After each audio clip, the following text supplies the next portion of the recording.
Hey guys, how's it going? Eric here with Back to Life Photography. And I just want to make a quick video on something that I think is kind of important. I think that every bride should be aware of on their wedding day, and that's formal photos after the ceremony on the wedding day. So let me give you 5 tips to hopefully make this whole scenario run a little bit smoother on your wedding day. Now, formal photos after the ceremony can usually be the craziest and most chaotic moment on the whole wedding day. So let me give you 5 tips to hopefully make this whole scenario run a little bit smoother on your wedding day. Now, formal photos after the ceremony can usually be the craziest and most chaotic moment on the whole wedding day.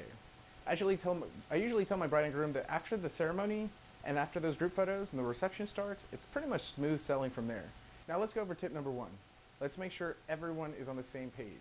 So before the actual ceremony, the day before, a week before, get in touch with everyone that you want in your photos and let them know, hey guys, after the ceremony, we're going to do group photos, so just stick around and be around so we can find you when it's your turn to take a photo. Because the last thing we want is a brother, sister, aunt, or uncle to go missing when we need them for a photo. Because then we're sending people outside, looking for Uncle Jerry, and it just becomes a whole big mess. So make sure everyone's on the same page and everyone knows, hey, on the wedding day, after the ceremony, stick around in the front because photos are going to be taken. Tip number 2, appoint a bridesmaid or maid of honor or groomsman or best man to be in charge of part of the formal photos. So I usually tell my bride, hey, have a bridesmaid or your maid of honor who knows a good chunk of the family to help get everyone together. Someone who knows who the aunts and uncles are, who the mom is, who the dad is, grandfather is. That way, if we are missing anyone for some particular reason, this person can be in charge of saying, okay, they're over there, or let me go check over here or whatnot. So if we have one person in charge on the bride side and then one person in charge on the groom side, it usually helps things go by much smoother, a lot faster, and it's just good to have someone there that does know all the familiar faces that can help bring everyone together for the photos. Tip number 3.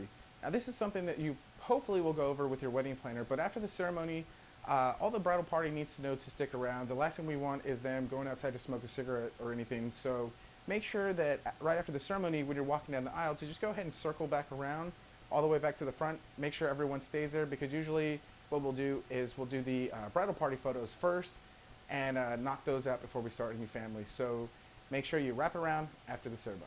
Tip number 4, make a list. Now, I know it might seem kind of easy, that's something that you could probably just wing, but that's the last thing you want to do, trust me. A week before the wedding day or weeks before the wedding day, sit down with your groom or your bride-to-be and make a list of who you're going to want in your photos. So let's start with the bridal party. Let's do the groomsmen, the bridesmaid, the groomsmen and the bridesmaids together. After that, let's do the groom's parents, and then we'll do the bride's parents, and then we'll do both parents. And then after that, we'll do aunts and uncles. But have a list of who you're going to want in your photos and in what order. Having a list is just really convenient, and it makes things just go by a lot smoother, and there's a lot less chaos going on. Tip number 5. Okay, so it's your wedding day, you just got married, the ceremony just happened.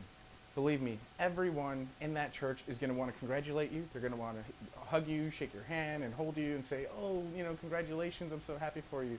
They're going to want to talk to you and talk about the past and all these things, and that's great, and they love you and everything, but you know what? We only have 30 minutes to do these photos. Hey, I'm sorry, Uncle Jerry, I'd love to talk to you right now, but right now it's not the good time. We're just going to take these photos, and after the photos, I'd love to chat with you. Or, hey, Uncle Jerry, we just have to take these photos real quick, but I'll catch up with you at the reception. Just go ahead and make your way over there, and I'll see you there in a little bit. But let them know that we only have 30 minutes, because believe me, Uncle Jerry or Aunt Teresa, they're going to want to talk your ear off for the next 15 minutes, and we don't have that time. We just have to make sure that we're all on the same page, and that we know that time is valuable, because believe me, like I said earlier, the people that work at the church do not care that it's your wedding day, and they will get you out of that church if they need to. So time is very valuable when it comes to formal photos. Well, I hope you enjoyed the video, and I hope you got something out of these tips. Hopefully it'll help your wedding day go a little bit smoother.